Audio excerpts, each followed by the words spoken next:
All right, look straight at the screen. And be honest with me for a second. Have you ever lost an argument just because you suddenly started crying? If you're nodding right now, then welcome to the Angry Criers Club. It's actually a pretty big club, but the feeling, honestly, it's the worst. You have clear arguments, solid logic, and you're fully ready to push back. But the moment you open your mouth, your throat suddenly tightens, your eyes start to burn, and then the tears just start pouring out. Inside, you're boiling with anger, but on the outside, you look like a small hurt victim who needs a hug. The other person suddenly softens their tone. Hey, why are you crying? It's not even that serious. And that's it. The argument basically stops right there.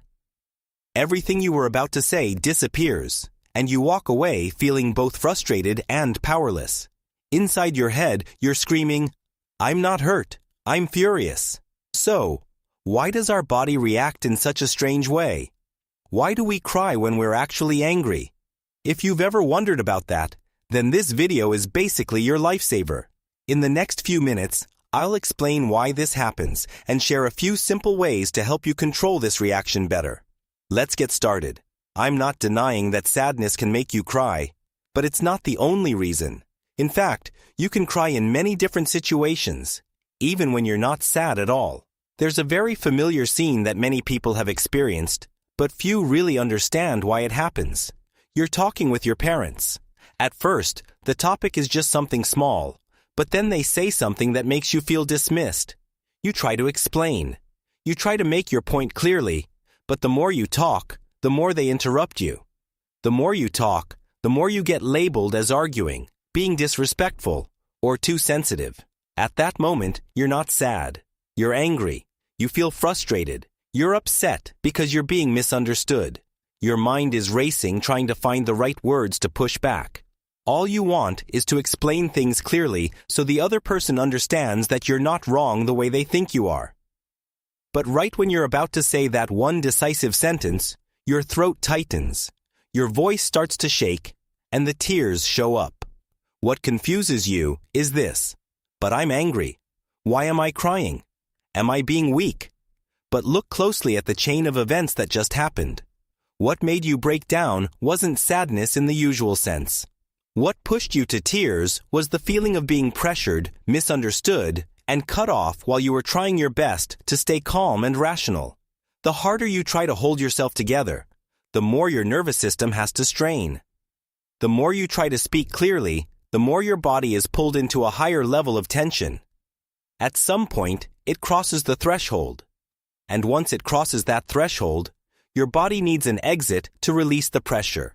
Tears appear as a natural response in the moment when the nervous system has been activated too strongly. It's more like a signal that your internal system has been pushed too high, not a sign that says you're sad. So, if you've ever cried when you were angry, set aside the idea that it means weakness. What your tears are saying here is not, I'm sad. They're saying, the level of activation inside has become too high. So, what exactly happened? In that tense moment, what mechanism did your nervous system switch on? And why did your body choose tears as a way to bring you back down? Try looking at this reaction in your body through a very familiar image. When you run fast for a few minutes or exercise hard in the heat, your body starts to warm up. Your heart rate rises, your breathing gets heavier, and after a short while, sweat appears on your forehead. No one sees someone sweating and thinks their body is weak. On the contrary, it's a sign that the system inside is working at full power, and sweat is simply the body's way of cooling itself down so it doesn't get overloaded. Interestingly, your nervous system has a similar mechanism. A tense argument can also create a kind of heat increase in the nervous system. When you feel pressured or have to defend your point of view, the brain quickly activates a familiar survival response. Your heart rate speeds up, your breathing becomes faster, your muscles tighten, and adrenaline is released. Your entire body is pushed into a very high level of activation, like an engine suddenly forced to run at high power. When the activation level of the nervous system rises too high, an automatic regulation mechanism begins to work to bring the body back to a stable state before it becomes overloaded. During this cooling down process, a familiar reaction may appear: tears. If sweat is the body's way of cooling down when you push it too hard physically, then tears in these moments can be seen as a kind of emotional sweat, a physiological response that helps release pressure when the nervous system has been pushed too high. So when you cry while you're angry, it doesn't mean you're weak or out of control. Most of the time, it simply shows that your emotions have been pushed to a very intense level, and your body is doing what it always does when pressure passes the limit, finding a way to cool things down and protect itself.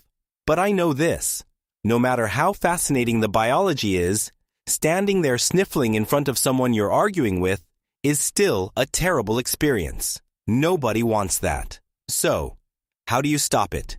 How do you keep a cool head when your chest feels like it's on fire? The good news is you don't need to memorize some complicated process.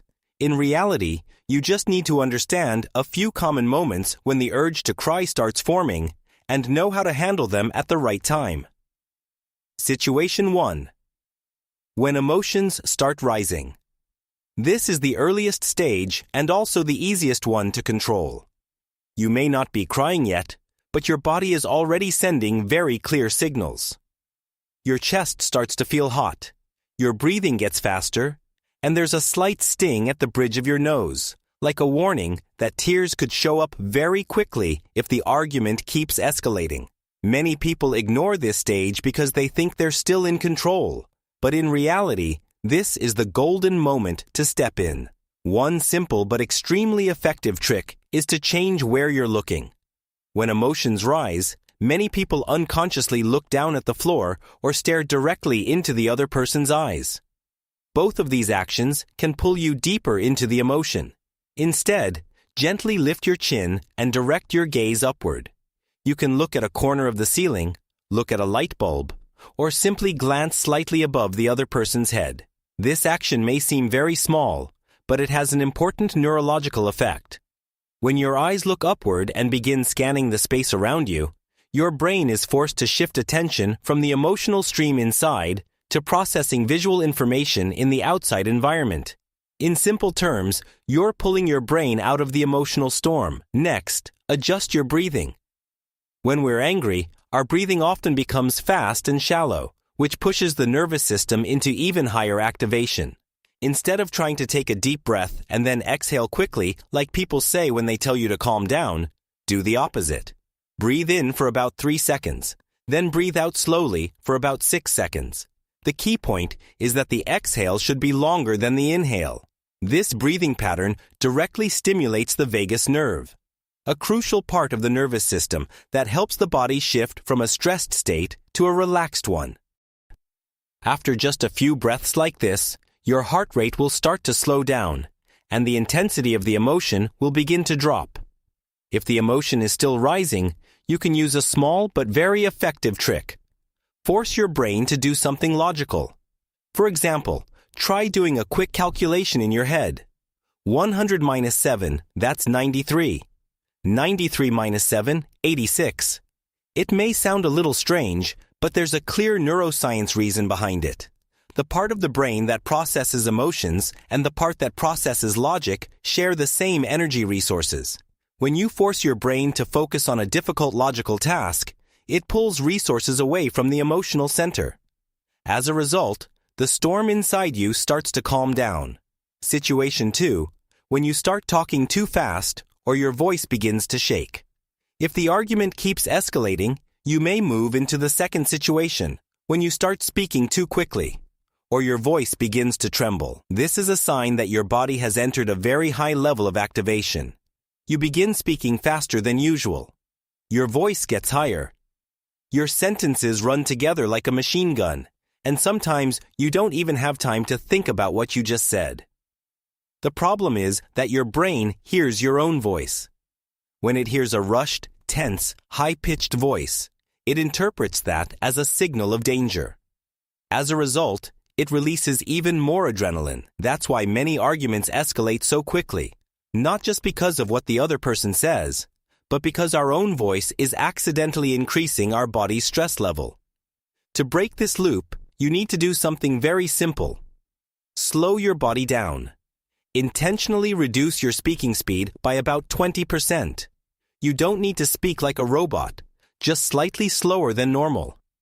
Then lower the tone of your voice, and most importantly, add short pauses between sentences.